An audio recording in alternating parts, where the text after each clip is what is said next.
हम इंसानों की नेचर है कि हमें यकीन सिर्फ उन चीजों पर आता है जो हम अपनी आंखों से देखते हैं, या फिर हमारी सोच हमें जितना समझाने की कोशिश करती है।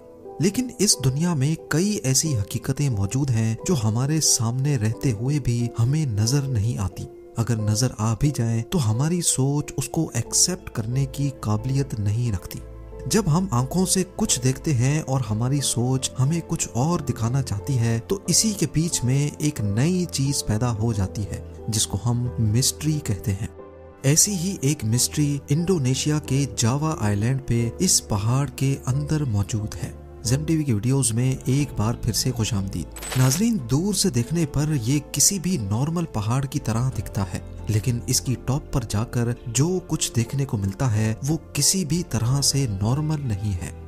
गुनुंग पादंग के नाम से पहचाने जाने वाले इस पहाड़ पर हजारों की तादाद में ऐसे रेक्टेंगल शेप के पत्थर बिखरे हुए हैं। ये पत्थर किसी भी एंगल से नेचुरल फॉर्मेशन नहीं लगते, बल्कि ऐसा मालूम होता है कि इनको इस खास शेप में काटा गया है। अब क्योंकि जावा आइलैंड खुद एक वॉल्केनिक आइलैंड है, इसी वजह से रिसर्चर्स का मानना था कि कोई वॉल्केनिक रॉक यहीं पड़ा था जिसको काट कर इस शेप में लाया गया है। लेकिन पत्थरों के सैंपल्स लेने के बाद मालूम पड़ा कि ये पत्थर यहाँ के हैं ही नहीं, और इस बात का मतलब था कि करीब इन 50,000 पत्थरों के ब्लॉक्स को कहीं और काटा गया था और फिर एक एक करके इस पहाड़ के ऊपर चढ़ाया गया। पहाड़ की टॉप लेयर पर ये पत्थर रैंडमली बिखरे हुए हैं, लेकिन कुछ स्पॉट्स में ये एक दूसरे के ऊपर तरतीब से रखे हुए भी पाए गए। और सिर्फ इतना ही नहीं, बल्कि इनके बीच में गारा यानी सीमेंट जैसे मिक्सचर को भी डाला गया था। वो जो लोग भी थे, ऐसा मालूम होता है कि वो इस पहाड़ के ऊपर कोई टेरेस या कोई कंस्ट्रक्शन करना चाहते थे। रिसर्चर्स इस मामले को जितना ज्यादा इन्वेस्टिगेट कर रहे थे, वो उतना ज्यादा सरप्राइज भी हो रहे थे।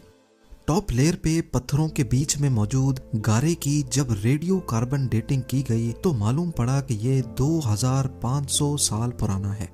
लेकिन जब एक्सकवेशन की गई तो 20 फीट की गहराई पर रिसर्चर्स को यहाँ 7500 साल पुराने गारे के सैंपल्स भी मिले। टॉप लेयर पर 2500 तो 20 फीट की गहराई पर 7500 साल पुराने सैंपल्स मिलने का मतलब ये था कि यहाँ कोई एंशिएंट सिविलाइजेशन बस्ती थी जो वक्त के साथ साथ किसी बहुत बड़े स्ट्रक्चर को कंप्लीट कर रही थी।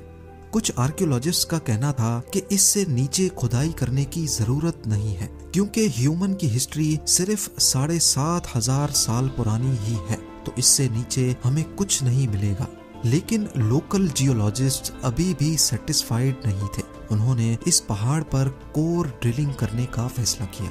कोर ड्रिलिंग में एक हॉलो पाइप को जमीन में ड्रिल किया जाता है, और जब वो पाइप वापस बाहर निकाला जाता है तो जमीन के अंदर जो कुछ भी होगा उसके सैंपल्स एक कोर की सूरत में पाइप के अंदर जमा हो जाते हैं।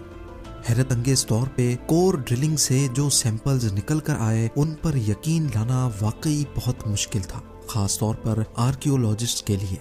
पहली 2 लेयर्स यानी 20 फीट की गहराई के सैंपल्स तो 3000 से लेकर 7500 साल पुराने ही थे, लेकिन 50 फीट की गहराई से भी गारे के कुछ सैंपल्स निकल कर आए जो 11600 साल पुराने थे। ये साल था 9600 BC और तब अर्थ पर आखिरी आइस एज चल रही थी।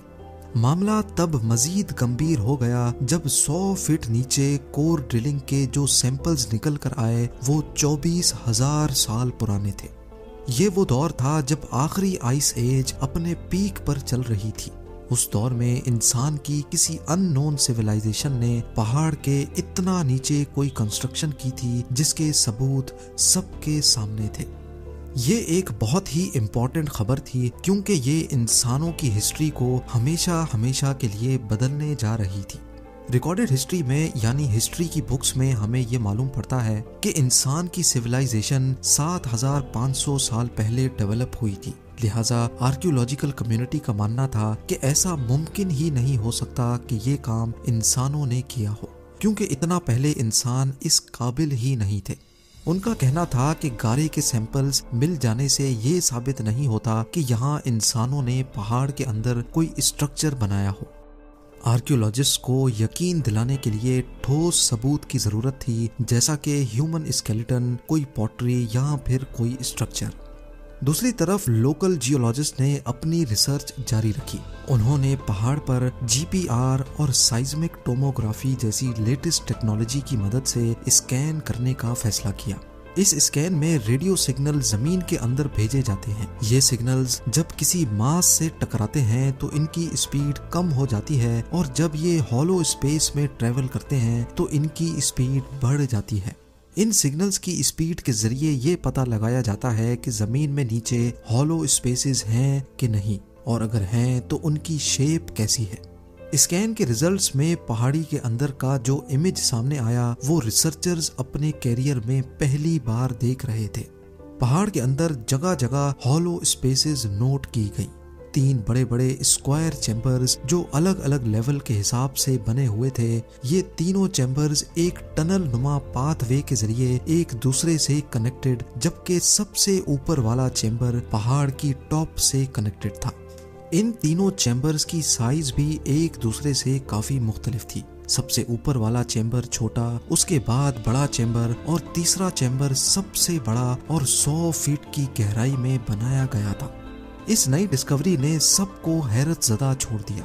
हर कोई सिर्फ एक सवाल का जवाब तलाश कर रहा था कि 24,000 साल पहले लास्ट आइस एज में जब इंसान सिर्फ हंटर्स हुआ करते थे, तब उन्होंने ये काम कैसे किया होगा।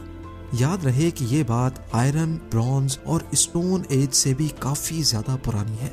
जब ये major discovery mainstream media पे आई तो इंडोनेशियन गवर्नमेंट भी इसमें काफी इंटरेस्ट लेने लगी और लोकल जियोलॉजिस्ट को गुनुंग पादंग पर एक्सकवेशन करने की इजाजत दे दी। प्रेसिडेंट ने यहाँ अपने लिए एक हेलीपैड भी बनवाया जहाँ वो खुद इस रिसर्च को मॉनिटर करने आते थे। लेकिन आर्कियोलॉजिकल कम्युनिटी ने इस पर काफी प्रोटेस्ट रिकॉर्ड करवाए, क्योंकि वो अभी तक इस बात पर डटे थे कि गुनुंग पादंग पर जो कुछ भी है वो 7,500 साल से पुराना नहीं हो सकता। खैर, जैसे तैसे करके लोकल जियोलॉजिस्ट ने यहाँ एक्सकवेशन स्टार्ट की, जिसके बाद एक एक करके नई डिस्कवरीज सामने आती गई। यहाँ से पॉटरीज, ज्वेलरी, वेपन्स और कॉइन्स भी मिले जो 5,500 BC में बनाए गए थे। जबकि रिकॉर्डेड हिस्ट्री में मॉडर्न साइंस का कहना है कि सबसे पुराना कॉइन 600 BC में बनाया गया था। गुनुंग पादंग से नई डिस्कवरीज का सिलसिला अभी चल ही रहा था कि 2014 में इंडोनेशियन प्रेसिडेंट चेंज हो गए। नए प्रेसिडेंट के सामने जब ये मामला आया तो उसने आर्कियोलॉजिकल कम्युनिटी का साथ दिया और फौरन गुनुंग पादंग पर एक्सकवेशन और रिसर्च बंद करवा दी गई। अगर मोहनजोदड़ो और एंशिएंट इजिप्शियन से भी बहुत पहले दुनिया में कोई सिविलाइजेशन रहती थी, हत्ता के लास्ट आइस एज से भी पहले, तो वो कौन लोग थे और जावा के इस आइलैंड पर क्या बनाना चाहते थे, और सबसे बढ़कर ये कि उनको आसमान खा गया या जमीन निकल गई। एक थ्योरी ये है कि इस एंशिएंट सिविलाइजेशन के लोग ये जगह छोड़ने पर मजबूर हो गए थे। इस थ्योरी में काफी दम भी लगता है, क्योंकि आइस एज में समंदरों का लेवल आज के लेवल से 100 मीटर नीचे हुआ करता था। यानी ये जो आज हमें आइलैंड दिख रहा है, ये पहले आइलैंड नहीं बल्कि एशिया का सब कॉन्टिनेंट हुआ करता था। जी हाँ, 12,000 साल पहले आइस एज का जब दी एंड हुआ था तो बहुत मास लेवल पे बर्फ मेल्ट हुई थी, जिसने ओशंस का पानी बढ़ाया और इस रीजन में सिर्फ जो एलिवेटेड एरियाज थे वो आइलैंड की शक्ल इख्तियार कर गए। बाकी सब कुछ ओशन के बॉटम पे चला गया। जावा आइलैंड पे बसने वाली सिविलाइजेशन अब बिल्कुल आइसोलेट हो चुकी थी। वो अपने दूसरे साथियों से बिछड़ चुके थे और शायद वक्त के गुजरते वो हमेशा हमेशा के लिए अपनी पहचान भी भूल गए। इस मिस्ट्री की असल कहानी क्या है, ये राज आज भी गुनुंग पादंग के अंदर दबा हुआ है। लेकिन इस बात के काफी चांसेस हैं कि ये जो दिखने में पहाड़ लग रहा है, ये असल में नेचुरल नहीं बल्कि स्टोन ब्लॉक्स को एक दूसरे के ऊपर रख कर बनाया गया था, जो शायद अपनी असली हालत में कुछ इस तरह दिखता था। उम्मीद है ज़ेम टीवी की ये वीडियो भी आप लोग भरपूर लाइक और शेयर करेंगे। आप लोगों के प्यार भरे कमेंट्स का बेहद शुक्रिया। मिलते हैं अगली शानदार वीडियो में।